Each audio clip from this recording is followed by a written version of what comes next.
देखो जी, इस सीरीज़ की पिछली वीडियो बहुत बढ़िया सफल रही है। जैसी मुझे उम्मीद थी उससे ज़्यादा ही सफल रही है। आप सभी का बहुत बहुत धन्यवाद। तो अगर आपने अभी तक वो वाली वीडियो नहीं देखी हो तो देख लेना। और पिछली वीडियो में हमने आपको दिखाया था कि मैं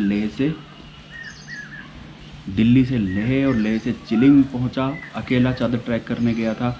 और वहां जाके स्नोफॉल हो गया। स्नोफॉल होने का मतलब कि चादर ट्रैक मेरा कैंसिल।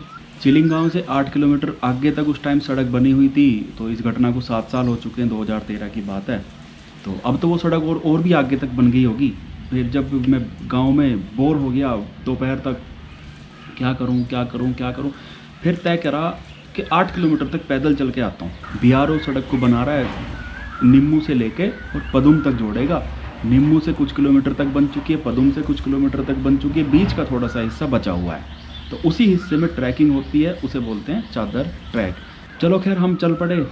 घूमते घामते 2 ढाई 3 घंटे में रोड के डेड एंड पे पहुंचे, जहाँ पे बिल्कुल सड़क ख़त्म हो रही थी। और वहाँ पे मैंने देखा कि नीचे उतरने का एक रास्ता है, क्योंकि वो सड़क नदी से थोड़ी सी ऊपर थी।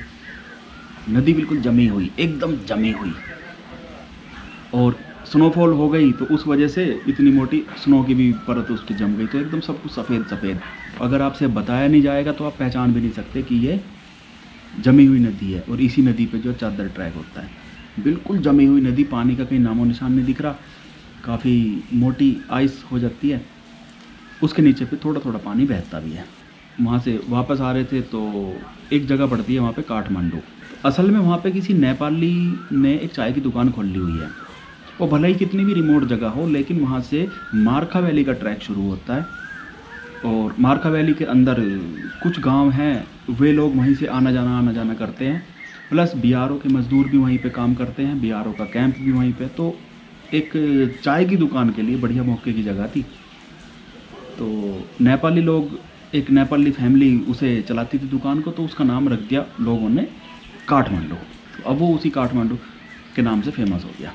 तो भाई वहाँ पे हमने भी चाय चुई पी और फिर रात होने तक वापस अपने होम स्टे में आके सो गए।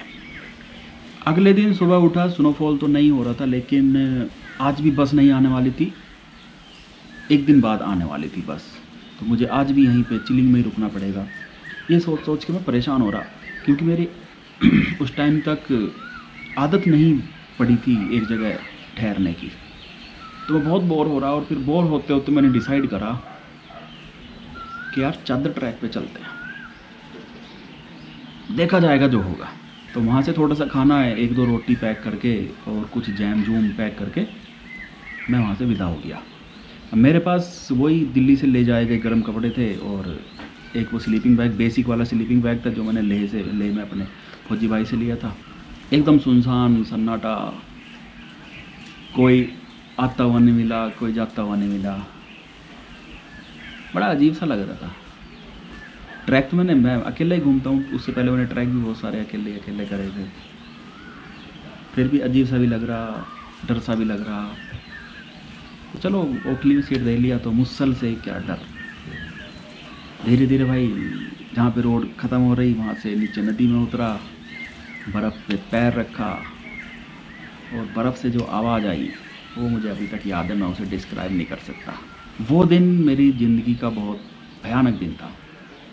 आज तक मुझे वो सब याद आ जाता है। माइनस, देखो स्नोफॉल के बाद टेम्परेचर बहुत ज़्यादा डाउन हो जाता है। लद्दाख में तो वैसे भी -10 -15 होता है, और स्नोफॉल के बाद वो -20-25 हो गया होगा, -20 तो हो गया होगा। ऐसे टेम्परेचर पे नदी जमी हुई है और मैं उस पर अकेला चल रहा हूँ। जरा सी कुछ लापरवाही से पैर एकदम फिसलता, वो कांच की गीली सरफेस होती है ना, जैसे ऐसा होता है मामला। फिर भी भाई चला जा रहा मैं, तो ये डर भी लग रहा कि यार कहीं से अगर बर्फ़ टूट गई तो मैं नीचे पानी में गिर पड़ूंगा। पानी में गिरने का डर नहीं था, लेकिन डर इस बात का था कि पता नहीं कितना गहरा पानी होगा। डूबने का मुझे कोई डर नहीं था, क्योंकि बहुत ज़्यादा गहरा पानी नहीं होगा। है सर्दियों में कितना गहरा होगा पानी? ज़्यादा गहरा नहीं होगा ना सर्दियों में, हाँ नहीं होगा। तो डूबने का डर नहीं था, लेकिन थोड़ा बहुत भाई भीगने का डर था।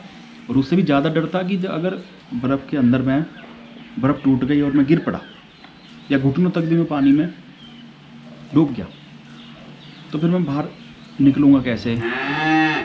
बाहर निकलने के लिए सपोज ये बहुत बोलती है, ये मेरा दिमाग ख़राब करती है। जब भी मैं वीडियो बनाता हूँ ना, ये बच्चियाँ भैं भैं, पता नहीं इसको क्या हो जाता है, ये बोलना शुरू कर देती है। कोई काम धाम नहीं है, इसे पूरे दिन चुप रहेगी, जब जैसे मैं वीडियो बनाने शुरू करूँगा एकदम बोलना शुरू कर देगी। चलो खैर कोई बात नहीं। तो दिक्कत इस बात की थी कि बर्फ़ में गिरने के बाद निकलूँगा कैसे, क्योंकि बर्फ़ तो बिल्कुल चिकनी है, जो आइस की जो सरफेस बनी हुई है वो तो एकदम चिकनी है, पकड़ने को कुछ भी नहीं है। अब उसे ही पकड़ के कैसे कैसे कैसे, बस इस बात का डर था। हार्डकोर टूटने का कोई डर नहीं था, पानी में गिरने का कोई डर नहीं था। और टेम्परेचर कितना भाई, -20 होगा ना, और पानी का टेम्परेचर 0 डिग्री, यानी कि पानी हवा से 20 डिग्री ज़्यादा गर्म है, समझ रहे हो ना। तो पानी में गिरने का मुझे उतना डर नहीं था, लेकिन गिरने के बाद मैं निकलूँगा कैसे, कोई भी नहीं मुझे निकाला, बस इस बात का मुझे डर लग रहा था। तो चलो खैर, मैं बहुत ज़्यादा सावधानी से एक एक कदम चलते हुए चलता रहा। और कुछ फ़ोटो भी मैंने खींचे, चलो मैं पहले आपको फ़ोटो दिखा देता हूँ। ये मेरी शक्ल देख लो, जैसे ही मैंने चादर पे पैर रखा, नदी में ट्रैकिंग शुरू कर, तो ये जो मेरे पीछे एकदम फ्लैट सरफेस दिख रही है, ये एकदम वो है, नदी है, जमी हुई नदी है। और ये इससे अगले फ़ोटो में अब देख लो, एक पगडंडी टाइप की दिख रही है, और पगडंडी के अंदर जो है बीच बीच में काले रंग की फिसलन जैसी दिख रही है ना। तो ये जमी हुई नदी है और आइस जम गई है एकदम, आइस के ऊपर स्नो पड़ गई, तो ये स्नो जो दिख रही है सफ़ेद सफ़ेद है। और कोई चला होगा तो वहाँ पे लोग ना वो बना लेते हैं, स्लेज बना लेते हैं लकड़ी की, सामान लाने ले जाने के लिए, तो बांध लेते हैं, अपने पीछे पीछे चलते रहते हैं। स्लेज पे जो है सामान फिसलता चलता है। तो उसकी वजह से सफ़ेद वाली जो स्नो है वो थोड़ी सी हट गई है, उस वजह से देखो लीक बन गई इस पर, जो काली काली सरफेस दिख रही है ये वही है। और ये काली सरफेस कोई गंदगी नहीं है, ये एकदम हार्ड आइस है, बिल्कुल कतई हार्ड आइस है। तो इस पे पैर रखने का मतलब है कि इस पे आपको फिसलना ही फिसलना है। ये इससे अगले फ़ोटो में देखो, एक छोटा सा उठा हुआ हिस्सा दिख रहा है। तो चलो मैं थोड़ी सी फिजिक्स बता दूं। होता ये है कि बर्फ़ जो होती है उसकी डेंसिटी बोलेंगे ना, हाँ, डेंसिटी जो पानी से कम होता है, यानी बर्फ़ जो पानी से हल्की होती है। टेस्ट करके देखना, एक कटोरी पानी लो, बिल्कुल फुल भर लो आप, और फ्रिज में रख दो जमने के लिए, फ्रीजर में। जब वो जम जाएगी तो आपको पता चलेगा कि वो बर्फ़ जो है नहीं, वो थोड़ी सी ओवरफ्लो हो गई है जमने के बाद। क्यों? क्योंकि बर्फ़ की डेंसिटी कम होती है, तो जमने के बाद वो ज़्यादा जगह घेरेगी और थोड़ी सी ऊपर हो जाएगी, ओवरफ्लो हो जाएगी। तो इसी तरह से जब नदी जमती है, नदी जमेगी, नदी का पानी जब जमेगा तो वो भी स्पेस तो मांगेगा ना। और स्पेस कहाँ से आएगा? वो बर्फ़ में ही टूट फूट होगी हैं। अब जैसे बर्फ़ की लेयर जम गई, उसके नीचे फिर पानी जब जमेगा, तो जब वो जमेगा तो उसे स्पेस चाहिए, क्योंकि डेंसिटी कम है, वॉल्यूम ज़्यादा है, तो उसे स्पेस चाहिए। तो वो खुद ही टूटना फूटना, दरारें पड़ना शुरू हो जाती हैं उसमें। तो ये इसी तरह की एक दरार है, इसी तरह की एक टूट फूट है। ऐसी बहुत सारी दरारें मिलती हैं बर्फ़ में, इतनी मोटी मोटी दरारें मिलती हैं। तो अगला फ़ोटो है ये, जो सामने एक तिकोना पहाड़ दिख रहा है, सामने जो एकदम दूर वाला पहाड़ दिख रहा है, उसके एकदम नीचे जहाँ पे हल्की हल्की धूप सी भी दिख रही है, उस जगह का नाम है तिलक चुमलो। वहाँ पे हमारे राइट साइड से आ रही है जांस्कर नदी, लेफ़्ट से कोई और दूसरी नदी आ रही है, वहाँ पे संगम बन रहा है। जहाँ तक सड़क बनी हुई थी उससे तिलक चुमलो उस टाइम 2013 में 2 किलोमीटर था। तो अभी भी यहाँ से देख लो 1 किलोमीटर के आसपास है। नदी एकदम पूरी तरह से जमी हुई है, दोनों तरफ एकदम सीधे खड़े पहाड़ हैं। अगला फ़ोटो भी वही है, थोड़ा सा कैमरे का एंगल थोड़ा सा वाइड हो गया है, बिल्कुल एकदम जमी हुई नदी और सामने तिलक चुमलो का पहाड़। मुझे तकरीबन 2 घंटे लगे 2 किलोमीटर को पार करने में। पैर बुरी तरह थक गए, क्योंकि हर एक कदम बहुत सावधानी के साथ रखना पड़ रहा था। उससे जब मसल्स पे पूरा लोड आता है। सर्दी तो भयानक थी, उसमें हम खूब सारी फ़ोटोग्राफी नहीं कर सकते। फ़ोटोग्राफी करने के लिए कैमरा, दस्ताने उतारने पड़ेंगे, कैमरा निकालना पड़ेगा, कैमरा पहले से बर्फ़ जैसा हुआ पड़ा है। सूर्यास्त होते होते मैं पहुंच गया तिलक चुमलो। वहाँ पे कैंप साइट है और चादर ट्रैक करने वाले सभी लोग उस टाइम, हो सकता है अब सड़क आगे बन गई हो, तो हो सकता है कैंप साइट आगे कहीं शिफ्ट हो गई हो, तो उस टाइम वहाँ पे बहुत बड़ी कैंप साइट हुआ करती थी, काफ़ी बड़ा मैदान था और राख भी पड़ी हुई थी। लोगों ने वहाँ पे मुझसे पहले 1 दिन पहले 2 दिन पहले कुछ आग वगैरह जलाई होगी। उस दिन कोई भी नहीं था जिस दिन मैं गया। और मैंने पढ़ रखा था कि यहीं पे एक गुफा है तिलस्म के आसपास जिसमें लोग बाग रुक सकते हैं। मैंने चारों तरफ नज़र दौड़ाई तो भाई एक गुफा मिल गई। ऊपर चढ़ गया मैं। बहुत अच्छी गुफा थी और अच्छी बात ये थी कि उसके बाहर दीवार भी बनी हुई थी। ये देखो फ़ोटो देख लो। ये फ़ोटो मैंने लिया गुफा के अंदर से। ऊपर जो आपको काली काली सा दिख रहा है ये आसमान नहीं है, ये है गुफा का गेट है ना। गुफा का ऊपर का हिस्सा है। सामने पहाड़ दिख रहे हैं, उस तरफ फिर वो नदी दिख रही है और ये एक पत्थर की दीवार दिख रही है जिससे कि सीधी हवा गुफा के अंदर ना आए। तो यहाँ पे मैं सीधी हवा से, बाहर कितना भी तूफान चल रहा हो गुफा में कोई हवा नहीं लगेगी। तो अब ये तो पक्का हो गया कि मुझे आज इस गुफा में रुकना है। अब शुरू होती है मेरी ज़िंदगी की सबसे खतरनाक रात। और ये कहानी न्यूज़पेपर में छप चुकी है, किताबों में छप चुकी है, बहुत सारे लोगों से बहुत सारी जगहों पे बताई जा चुकी है और इसका शीर्षक हमने दिया है गुफा में एक रात। टेम्परेचर -20 या -25, पता नहीं, मेरे पास कोई तरीका नहीं था टेम्परेचर नापने का, इंटरनेट भी नहीं था, कुछ भी नहीं था। और आज हम अप्रैल का लास्ट चल रहा है, गर्मी में बैठ के हम ये सब देख रहे हैं, तो हम माइनस टेम्परेचर की कल्पना भी नहीं कर सकते। मैं भी नहीं कर सकता। मैं देखो टी शर्ट में बैठा हूँ, आप लोग भी ऐसे ही बैठे होंगे, तो कल्पना नहीं कर सकते माइनस टेम्परेचर की। इसकी कल्पना हम सर्दियों में ही कर सकते हैं, जब जनवरी में शीतलहर चलती है ना हमारे नॉर्थ इंडिया में, तभी इसकी कल्पना हो सकती है कि जी सर्दी कितनी होती होगी। अभी आप सोच लो ज़बरदस्त -25 डिग्री टेम्परेचर होगा और बाहर से धीरे धीरे सनसेट भी हो गया, अंधेरा होने लगा, बाहर से बड़ी बड़ी भयानक आवाज़ें आने लगी, खड़ोड़ खड़ोड़ खड़ागड़ बड़ाबड़, पता नहीं किस किस चीज़ की आवाज़ थी। हो सकता है कोई पत्थर भी, अगर इतना सा पत्थर भी गिरेगा तो वो भी सन्नाटे में एकदम गोली की आवाज़ जैसा लगेगा, बंदूक की आवाज़ जैसा लगेगा। तो उसमें नदी भी जमेगी और ज़्यादा जमेगी। जब नदी और ज़्यादा जमेगी तो बर्फ़ जो है वो और ज़्यादा स्पेस लेगी और ज़्यादा फटेगी, उसमें दरारें होंगी और जैसी बर्फ़ में कोई दरार खुलेगी तो उसमें बिल्कुल बम के गोले जैसी, तो इसी तरह की आवाज़ें आ रही थी। कई बार कुछ हल्की फुल्की आवाज़ें आती तो ऐसा लगता कि कहीं ये स्नो लेपर्ड तो नहीं आ गया। मार्खा वैली और उसके आसपास स्नो लेपर्ड का एरिया है वहाँ पे, तो स्नो लेपर्ड होते हैं। ये भी डर था कि यार कोई स्नो लेपर्ड ना आ जाए।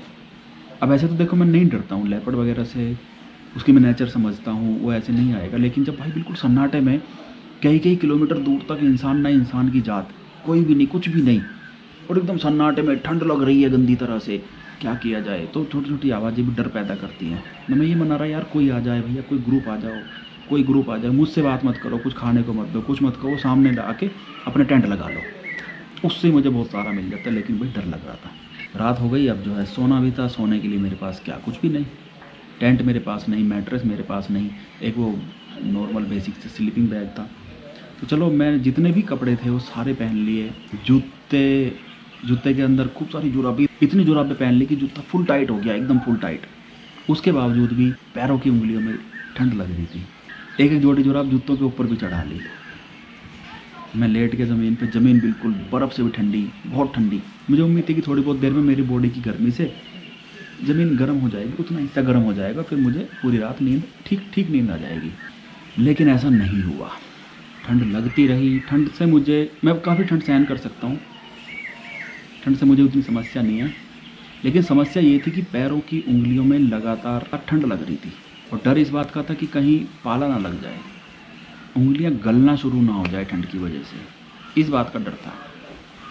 तो पूरी रात नींद तो क्या आनी थी, नींद तो नहीं आई। तो मैं अपने पैरों की उंगलियां हिलाता रहा, जब तक वो मूवमेंट करती रही, फील होता रहा उनमें, तब तक मैं बेफिक्र था।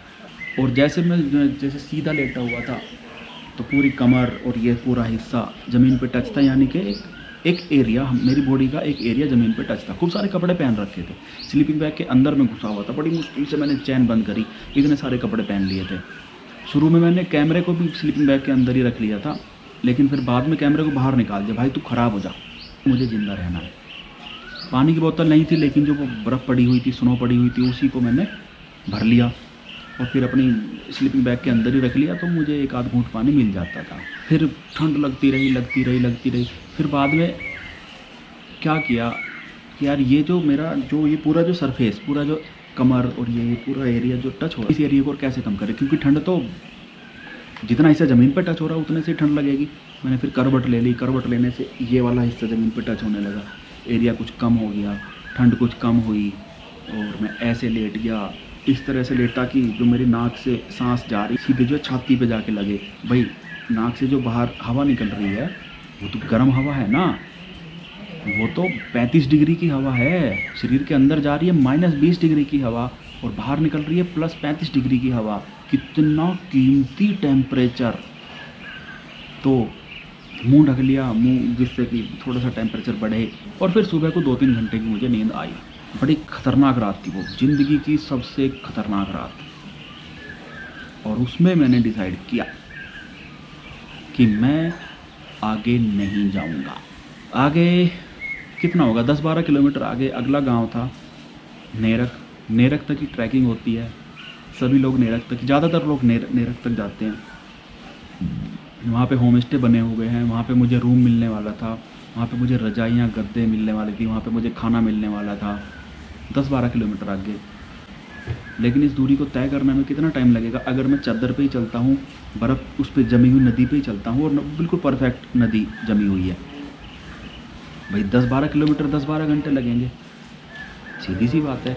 दिन छोटा होता है, सुबह अगर 8 बजे निकलता हूँ रात को 8 बजे पहुँचूँगा।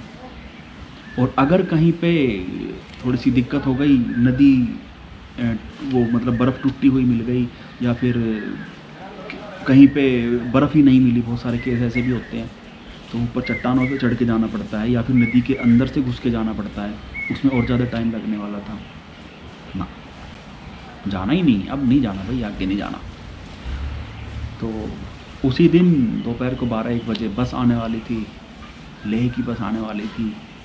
और लेह में पता है मुझे क्या मिलने वाला था? गर्मी। गर्मी जिसकी मुझे सख्त ज़रूरत थी। रजाइयाँ, गद्दे, बढ़िया खाना, समझ रहे हो ना। तो डिसाइड करा वापस चलो। कोई फ़ोटो वगैरह नहीं खींचा। चादर पे देखो फ़ोटो खींचना चादर ट्रैक पे बहुत बहुत हिम्मत का काम है, बहुत बड़े दुस्साहस का काम है। असल में दस्ताने निकालने पड़ते हैं, वो सबसे टफ काम है।